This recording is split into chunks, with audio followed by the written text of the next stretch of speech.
What we photographed up there affected me for the rest of my life. In 1964, former U.S. Air Force Lieutenant Bob Jacobs was in the 1369th Photo Squadron at Vandenberg Air Force Base in California. He was in charge of photo-optical instrumentation at a tracking site in Big Sur, 124 miles away.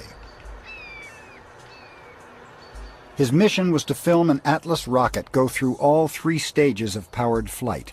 This particular mission was part of the Nike Zeus objective for the development of an anti-missile missile during the height of the Cold War.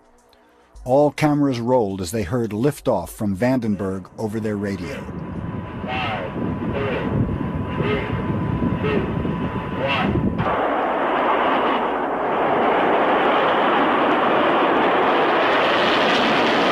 We were looking down southwest,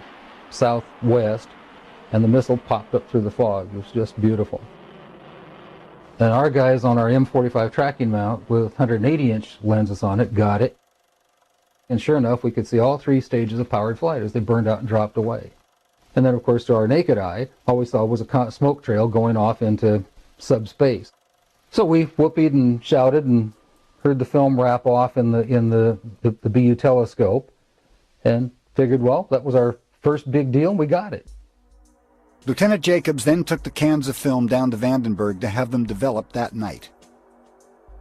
The following morning, Jacobs was ordered to go immediately to the office of Major Florence J. Mansman, the ranking optical instrumentation officer in charge.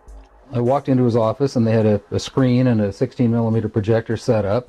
There was a couch, and Major Mansman said, sit down, and there were 2 guys, as I recall, 2 guys in gray suits, civilian clothes, which was fairly unusual.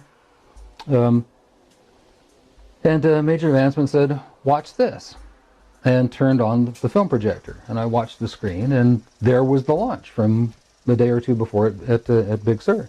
As the Atlas missile entered the frame, we could see the whole 3rd stage, which has 2 rocket nozzles like this and one in the center, a gimbaled one in the center, filling our frame from about 160 miles. That was pretty exciting optics. And then on that telescope, we could see the warhead, the dummy warhead. According to Jacobs, at this stage the rocket was traveling between 11 and 14,000 miles per hour when a saucer-shaped craft entered the frame. It flew into the frame like this, and it shot a beam. Now, remember, all this stuff is flying at several thousand miles an hour. So this thing fires a beam of light at the warhead, hits it, fires another beam of light, and then flies out the way it came in. And the warhead tumbles out of space. Now, when the lights came on, Major Mansman turned around and looked at me and said, were you guys screwing around up there? And I said, no, sir. And he said, what was that? And I said, it looks to me like we got a UFO. Nearly 2 decades later, several letters written by Major Florence J. Mansman were obtained. In one dated March 8, 1983, Major Mansman corroborated Lieutenant Jacobs' story.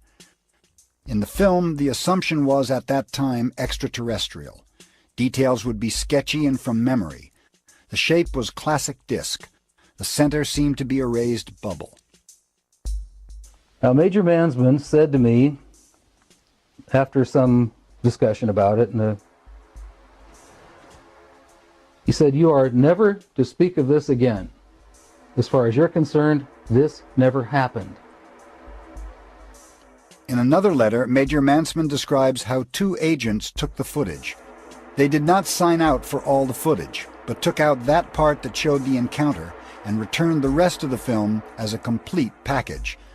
The one agent stated as he handed me back the film, that leaves you off the hook, but not off any disclosure. Understood? Naturally, my answer was, yes, sir. Major Mansman never saw it again, and as far as I'm concerned, or nobody else ever saw it again, certainly not at Vandenberg. I'm certain that it left Vandenberg and went somewhere else.